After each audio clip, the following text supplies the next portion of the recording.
Hey, what's going on YouTube? I will try to make this one quicker, but you know, that's difficult. I just ramble and mumble about a lot of stuff, and I repeat myself a lot, and that's part of my recovery from my brain surgery, so I apologize on that. I originally started doing a video where I was actually not really restoring, but refreshing the leather on these straps. I'm not going to bore you with that because some reason it stopped in the middle of there. I didn't have enough storage in my memory. But let's get to work here. So as you can see here, this is that that used M39 moose sack, and I've taken it off of the frame, and that's pretty easy to do. Let's take a look at this frame. So most of this paint is intact, which is pretty good. You know, typically with something that's going to be potentially 82 years old, the paint on these things is just gone, and they never bother to repaint these. This one, I think, to me, looks like it's the original, but it's hard to tell exactly. There's a couple rust spots, things like that. Probably what I'll do on that is I'm going to use some Lexol, spray this, let it sit for a bit, wipe off these little areas and the entire carriage. You can see here that I have started with Lexol. You know, this stuff is decent. It's not the best thing. It's a 3-in-1, so basically it cleans, conditions, and protects. And this is kind of a highly known brand, but there's copies all over the place. So, you know, I went to some like farm. I went to some farm supplier and found this, but you don't need to go to those. If you go find any 3-in-1 leather care spray, then maybe just make sure my video is working as well. Yes, it is. Sorry, my smart watch is being stupid here. And anyway, this thing is made in China. So formulated in the US, made in China. So I'm sure they just copied this, but if you go to a big box home retailer, they do have one that's like a 3-in-1, and it's probably very similar, if not the same stuff. The reason I do like this, I know there is some water in here. They probably have, I'm gonna say, some distillates. I don't have the MSDS on this, but I'm just gonna say that they're gonna have that. Those distillates are probably what they're using to help clean this stuff. It's gonna have some trace of oil as well, so that's what's gonna help rejuvenate and clean this. I like this product because it doesn't over darken the leather. So what I was trying to show you in the video I was trying to make is just how it works. It'll slightly darken it as you use it. Once it dries, it is maybe one shade darker than it was, or the same color that it was before. And what I like to use with this is I like to use a microfiber rag, and I'll saturate that with water, and then I'll wring out all of the water that can, so it's just moist, and then I'll spray this directly onto that, and then I'll start cleaning these things up. And that's what I do with the finished side of the leather. So you can see here, like on the back is more like a nubuck or untreated, you can see here to me this looks like mildew blooms to me, or it's just could be dust. There's a couple things I do with this. I mean, usually I'll just use a brush like this, and I'll try to get rid of all the loose stuff. But what I really like to do is I'll use this product once again. So it's not bad to get some water into the leather to help rehydrate it, and then seal it up possibly with some kind of spray. I don't like to use pure oil on these things. What I found when I'm using like a pure oil, like Obenauf's, they have a treatment. There's a lot of oils you can use directly on this. What I find is it'll saturate these things. It takes a long time before it starts to lighten up, and it just injects so much inside of there. I'm not a big fan of that. So what I will typically do is I will spray this stuff on here, and then I'll use a brush so that I'm not flattening this rough leather that you can see on the back of here where it's not finished, to keep that same look, but it's also going to be cleaning this and kind of rejuvenating it on the back, because I'm not going to go back with Obenauf's on the back of this or any other oil, because I'm primarily treating the finished part. And I found that seems to work pretty well and helps get that more pliable if you're going for that on some really old stuff. You know, I've had some stuff that's like 100 years old, and it'll be very dry. So that's what I do. That might not be the best thing. I am not a, I'm not a leather care expert, but I have had quite a few vintage and antique backpacks and other things that I have renewed, let's say. The other thing that I like to use is Obenauf's heavy duty LP, and the reason that I like this is it does have oils in there. I'm not sure if it's mink oil or some other proprietary oil. Regardless, for me this works very well because it will hydrate the leather with oil.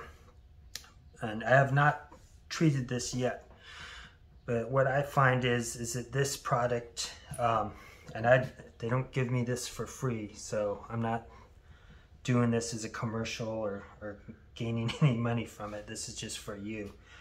And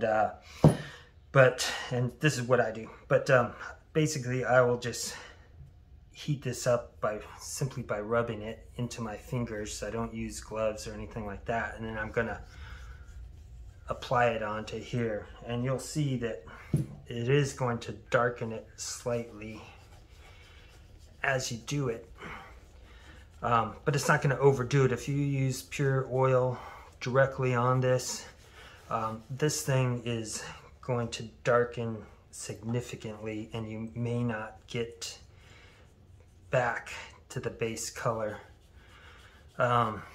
If the leather is very, very dry, you can have a problem where it's absorbing it at different rates.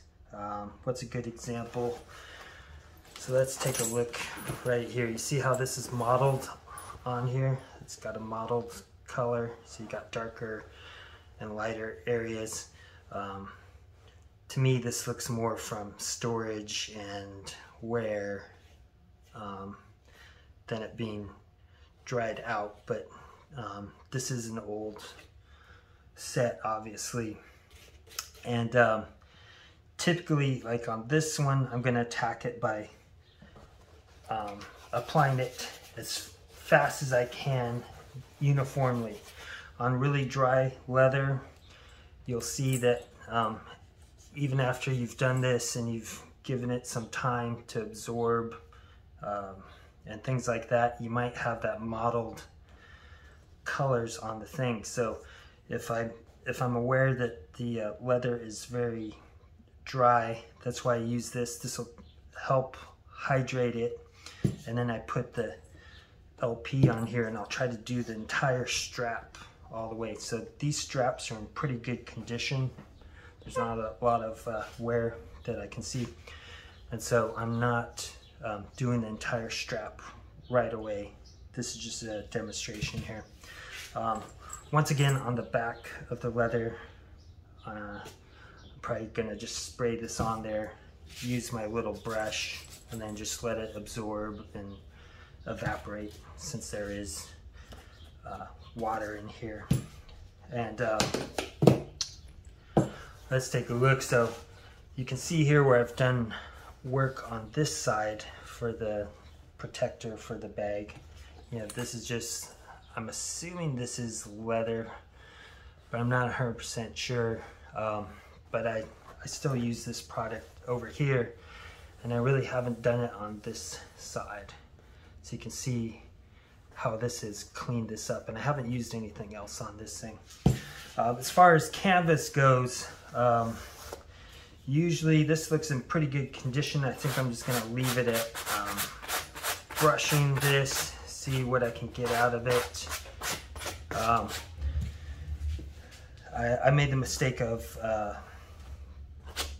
a Norwegian patrol bag that was about 60 years old, and I just washed it with some Dawn soap and water, and it ended up bleaching one of the panels. So I did them all with the same amount of clean solution water and washed it off immediately, and then let it dry. And then I found that one of the panels was lighter than the other, so it was like on the side, and so then you had a darker color, a lighter color, and everything else was the darker color. I don't like that, but I mean, it still looks fine, but you could have some bad results if you do that. If this was pretty dirty, the other thing I would do is maybe use some oil on here, like maybe some flax oil or something like that, to try to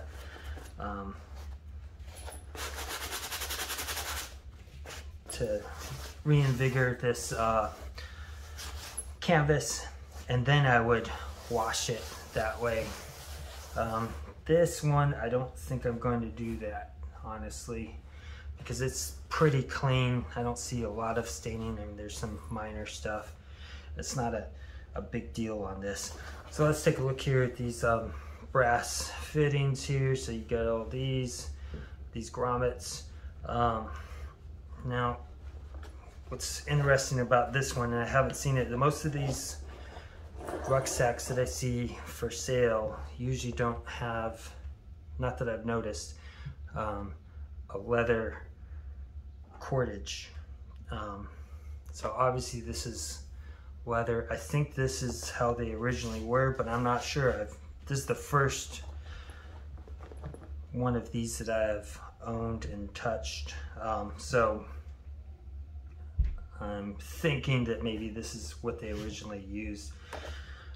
There's some good things with leather, and there's some bad things. I mean, this thing could snap, and then you're gonna have to use some other type of cordage.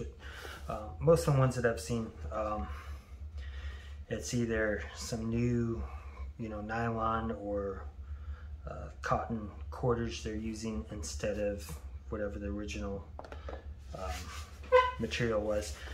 With these grommets, what I'm going to do is I'm going to use some copper cleaner. I think it's Wright's copper cream, and since brass has copper in there, that'll help me clean the patina off of there.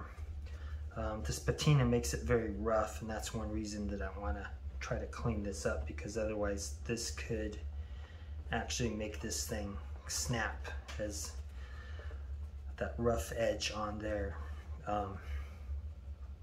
will destroy it. Another thing with the brass is when you get leather, the tannins in the leather is going to make the brass or copper patina on there. So that's typically where I like to do some extra cleaning. You can kind of see that on some of these areas right here. So you see that where these attach on there, there's a lot of patina. So in this area, I'm probably going to use some of that Rights.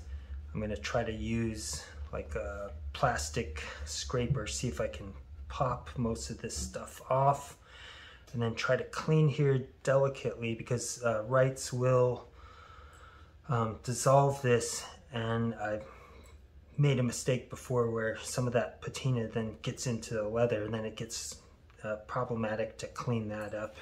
It's not going to be the end of the world. This is not an area where you typically see it when you're wearing it and stuff like that. But you know, if I was trying to resell this, that might be a little bit more problem. You can use that Rights. You see where on this leather here where you got some patina, I can also clean that up a bit with that Rights as well. I can also kind of scrub it with this, and I also use like a toothbrush sized brush and work on these areas or on the leather, things like that. What else is going on here? I don't got too much else here. If you guys have some kind of questions or comments or some better ideas on what you do or what you think is better, I'm open to that. You can put it there, and people flame me all the time because my voice is terrible or whatever, or that's the wrong way to do it. Well, I mean, I don't know everything, you know, let me know. Post it on there. I think that's all I've got here today, and thanks a lot for watching.